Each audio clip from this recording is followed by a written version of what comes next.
had asked for a minimum of 20,000 rand each, but the government is offering 5,000 and wants the taxi sector formalised.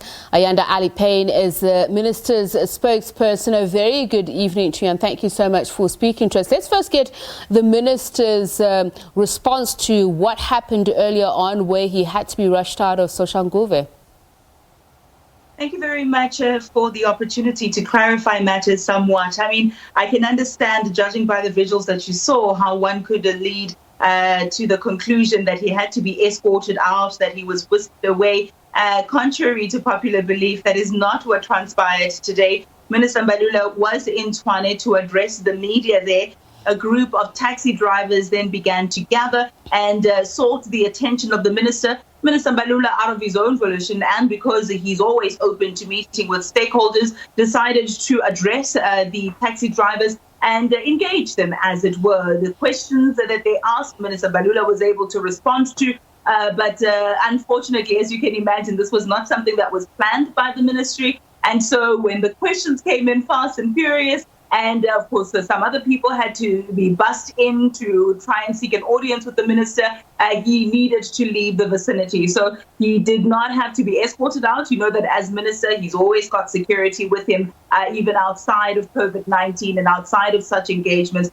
He left because people were then all at the same time vying for his attention, looking for him to answer particular questions. And as you can see also in one of the clips, he waved goodbye for a good 15 to 20 seconds or so to say to them, thank you so much for coming to see me, but I need to leave now. So I don't think someone who was rushed out would wave goodbye for that extended period of time, as it were. Well, 15 to 20 seconds is a matter of opinion, Ms. Allie Paine, as in whether or not it's a long period of time. And also, if you are wavering from the confines of the space of your vehicle where you're surrounded by law enforcement officers, I think it certainly does afford one the opportunity.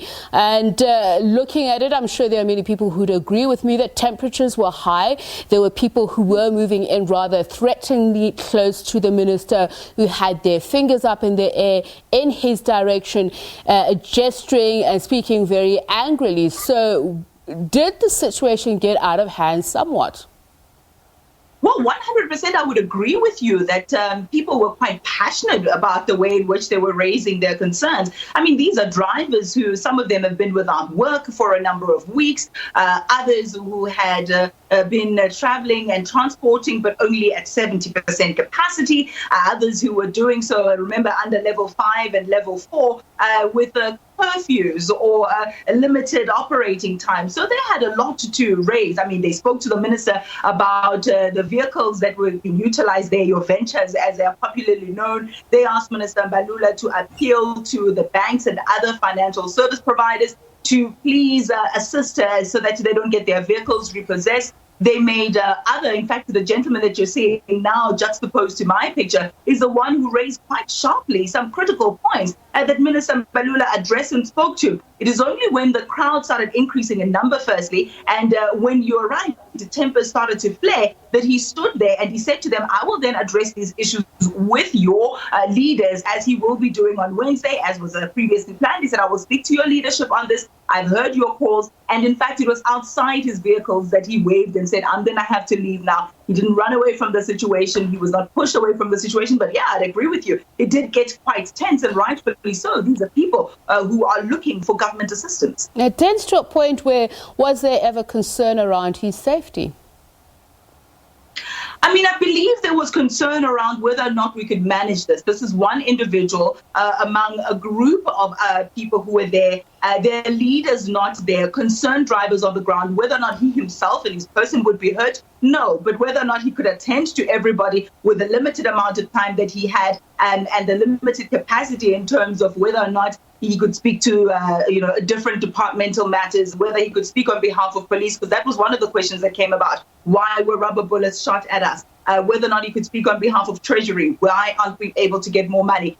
So in terms of those kinds of questions that were there, there's no way that he could get through all of them with a limited amount of time and the capacity that was there. But I think what we can definitely agree on is this was a passionate exchange. And people were raising their points quite sharply, and they definitely needed to address the minister. He stood there out of his own volition once again, addressed them as long as he could, as much as he possibly could. And those visuals were carried live. So this is not subject to dispute. We can always go back to them and see exactly what transpired.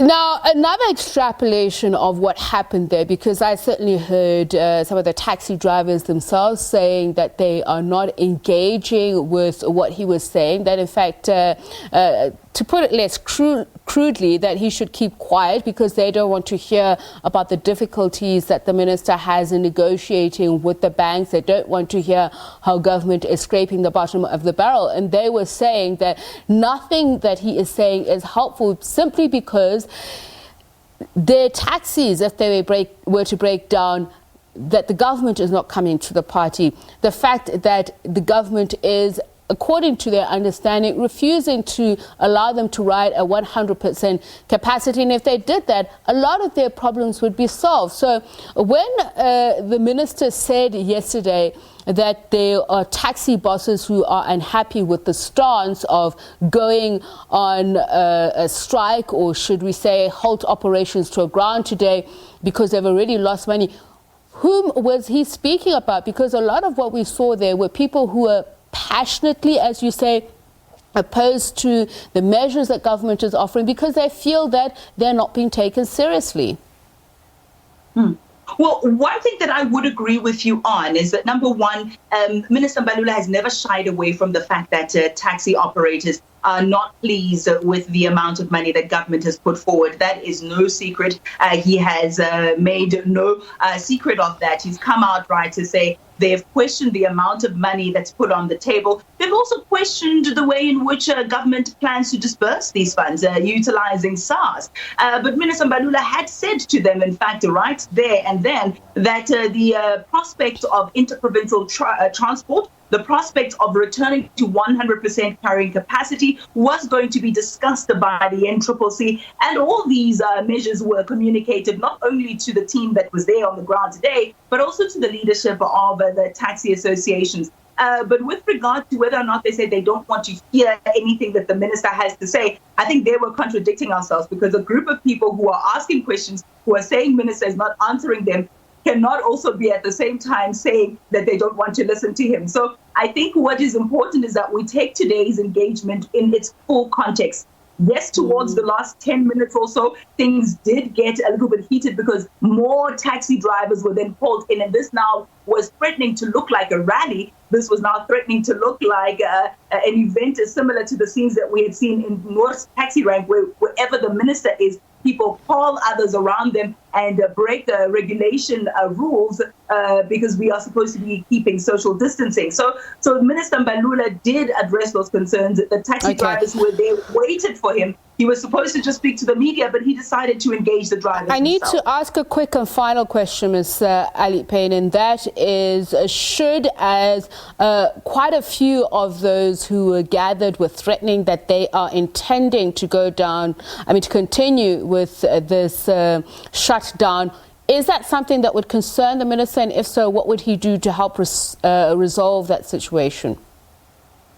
I think the whole prospect of a shutdown is concerning to Minister. Minister noted today that it was rather unfortunate that we had to go down this road. You know that the industry has suffered a lot under these lockdown regulations. Such an industry can ill afford having a full day of no operations. Commuters themselves have not been able to generate an income. They've not been able to go to work. And now, as the economy is gradually reopening, we're seeing scenes of a shutdown. So the whole entire shutdown has been unfortunate, to say the least. And so that is something that's concerning the minister. But what we are pleased with is that the taxi industry has always been open to discussions. Okay. On Wednesday, Minister Mbalula will continue having discussions with the sector. Thank you so much for your time. Ayanda-Allie Paine, the Transport Minister's spokesperson. We take you to news headlines.